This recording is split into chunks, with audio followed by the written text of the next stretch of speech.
to the Berg podcast. Thanks for joining us today. Today we're talking about the sub plan, that's supplemental unemployment benefit plan.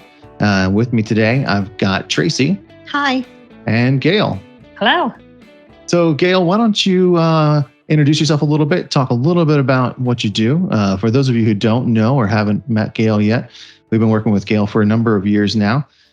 She introduced us to this product. We found that it's been a great benefit to our folks, and we'll sort of get into the product in a couple minutes here. But Gale, why don't you tell us a little bit about you? Yeah, I've been doing some form of working in construction for about 30 years, mostly from an accounting and an HR perspective. And back when the economy got tough and people were really fighting over work in like 2008, 9, and 10, the only work that was out there was the public work, projects. And so for some of my clients, was researching options, and there weren't many good ones out there. So I created the sub plan in answer to that need for them to be able to be competitive, to be able to get that work, during that time when that was pretty much all that was out there. Yeah, makes sense. And, for our folks internally, we started doing public work probably about the same time. So as we've grown as a company and we've sort of diversified the mix of work we do, we look for opportunities to not only do quality work, but find quality clients. And a lot of times we're able to find that in the public municipal world. Most of our municipal projects fall in line with our commercial division, some of our landfill work, and some of our paving division. And, for our listeners, we probably do about 50% of our backlog, our work in public work. So obviously with that public work comes the prevailing wage, right? We could talk for a long time about prevailing wage. So we won't get into that too far. But for most of our folks who have experienced prevailing wage, they know that rate gets broken up a little bit into a base rate and a fringe rate. And that fringe rate's used for the benefit of the employee. And we're going to talk a little bit about that today, because one of the ways we have that fringe allocated or split at the employee's election is into a supplemental unemployment benefit plan. So for some of our folks who aren't experienced with it, or maybe some of our folks who have it but aren't 100% sure what that looks like, Gale, why don't you just sort of introduce us to what a sub plan looks like? Yeah, the sub plan is basically a way to to level your earnings throughout the year. So, you're working in full season, and then, most of us in construction hit some kind of layoff, either between jobs or seasonal. And the idea of the sub plan is that you can have that same level of earnings while you're laid off or waiting for the next job to start as you're earning when you're actively at work. Yeah, perfect. And I think it's important for us to know, right?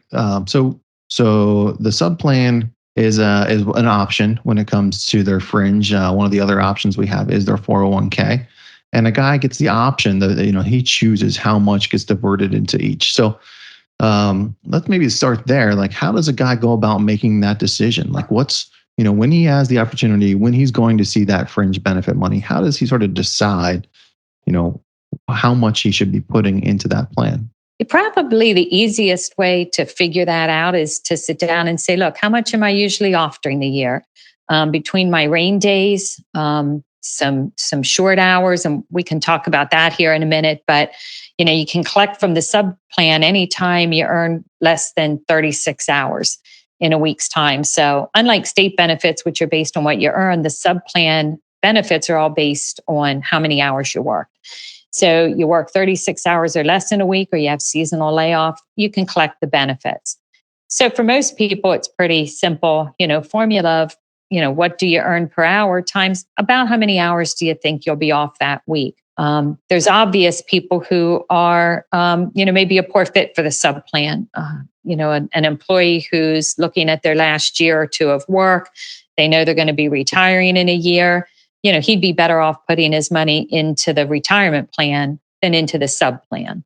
Right. So I think that's a great point to start with, right? So it is truly there to sort of supplement unemployment or supplement time without work. And that can be kind of the confusing parts. So, because that works differently in some other places. It's not a savings account, right? Yeah, it is not. It's very similar to the state in that you have to be ready and available for work, and work has to be unavailable for you. The big difference is, that it's based on the hours you work rather than what you've earned. That makes sense. Now, Gail, can I use it if I want to put a deposit down on a home? You cannot. You Okay. cannot borrow and take lump sum money out of the sub plan. All right. So only if I'm available but don't have work. Correct. Okay, that makes sense. So, another question we get from time to time is like, where's the money go? Is it my money? Is it sitting in an account with my name on it? Yeah, absolutely. Great question. The money is in the employee's name. The money is actually overseen by an administrative committee made up of participants in the plan. So, there's other people like you that help watch this money. The money is not invested in the markets. Its goal is not to make big earnings. The goal is to, retain that principal. So it is in a trust right here locally at Fulton Bank. And then it is in that participant's name. If they have some of their fringe go in, the money stays in their name. And they get a statement quarterly, just very similar to your retirement. And you get a statement quarterly that shows what your current activity is in the plan and your current balance. Yeah. Okay. Perfect. That makes sense. I just wanted to make sure it's my money somewhere. So let's talk through a little bit about how this works. Anytime a guy works less than 36 hours. So let's say I had to cut out of work for a whole day. I only got 32 hours in this week. I worked 4 days. And one day it rained really bad. We didn't get to go in. Now, should I file for unemployment or should I make a claim on my subplan? So there's a great example where that employee's probably earned too much to be able to collect state benefits. But because the subplan's based on hours, he could apply for those 8 hours. Let's say that employee earns $20 an hour, for 8 hours. That's how we do the formula. So 8 hours, times to 20 would be what his check would be. So $160 benefit check would go out to him for that short week, rain day. Right. That's perfect. Now, let's say I have to be off for the whole week because of weather, or maybe our job site's shut down for the week. So what does that look like? Then do I make a claim? Then do I file for unemployment? Yeah, and we have participants that don't bother with any unemployment anymore. Some of them were very thankful for this plan while unemployment actually wasn't working in the last 2 years. I have people in the plan that have still not been able to get their state claim accessed. So in an instance like that, they would just take the full 40 hours, again, times that, $20 to collect out of the sub plan.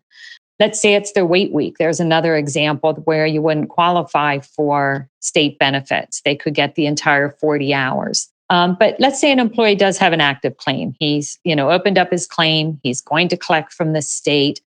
IRS rules just tell us that we must reduce any subplan benefits by any benefits he would receive from the state. So you have an employee, let's say, who collects $400 was their wage determination from the state. If we take that $20 an hour scenario, he normally earns $800. That $800 benefit check would need to be reduced by the $400 from the state. He'd get $400 from us, $400 from the state. The whole idea is that we're not allowed for that employee to earn more than they'd earn if they were actively at work. That's great, though. I mean, so when I file a claim with unemployment, even if I got the max determination, it's somewhere around $500, maybe a little more. But you're saying that I could actually offset my lost earnings as long as I've had some of that prevailing wage money going into the plan and have it a little bit built up to pull money out of both an active claim with unemployment and offset the difference with that money coming out of the subplan. Yeah. And the formula always works. There's never somebody that's going to collect unemployment and then not qualify for sub money. It never happens. The way the wages are based on their unemployment benefits, there's always usually hundreds of dollars to be collected out of the sub plan. I mean, there's people pulling sub plan, benefit checks of $1,000, $1,200 weekly. That makes sense. So when I make a claim on my sub plan, do I get, let's use that example you just had a few minutes ago. So a guy earns typically $800 a week. He makes a partial or his claim benefit from unemployment may have been roughly $400. He makes a claim for the other 400 from his sub plan because he's got money there. He's been putting it away. So how does that come out? Do I have to worry about owing the IRS too much money, or do my income taxes get withheld from that disbursement? One of the great things about the sub plan is that the only taxes withheld are federal. So FICA tax, which is made up of the Social Security and Medicare tax, that's 7.65% normally off a worker's check. He or she would have no FICA tax owed on this money. As long as I think, most of your audience is a resident of Pennsylvania. Pennsylvania does not tax unemployment. So neither state or local taxes are due on the sub money either. So when the fringe is earned and when the fringe is deposited into the sub plan, there's no taxes due. When the fringe is, sitting in there as now supplemental unemployment benefits, again, there's no tax due. There's not a tax event until actually they pull the money out as a benefit. When they do that, by IRS law, we must withhold 22% in federal taxes. For most people, that's usually a little too much, but you will get a W-2 from us at the end of the year. And then that just becomes part of their tax filing. And any amount that we had to withhold, which was a little too high, you get back at tax time. Okay. So I actually might save a little on taxes when the money comes out of the sub plan. And I know that generally speaking, I'm going to be taken care of in the IRS's eyes and not have to worry about owing them a bunch of money when I file my tax return. Yeah, most of your employees will find that they net more money out of the sub plan than if they would have received it as cash wages at the time the work was done. It's at least about 11% or more that they're going to save in taxes on this money. So had they been paid cash at the time that work was done, they'd have owed the FICA, state and local tax.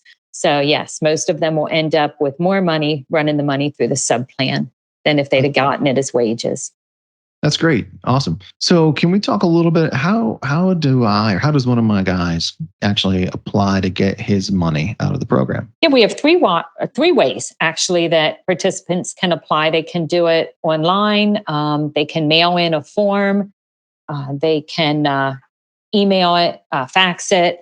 What we have found when we switched the system a couple of years ago is we are now right now we're at 100% of participants are applying online. We were told by different employers, they don't like using the computer. And we found the opposite to be true. But I think there was a couple of reasons for the success. Our system's super simple, works real great on a mobile device, works great, computer, tablet. So most of our participants are applying online. That's great. Yeah.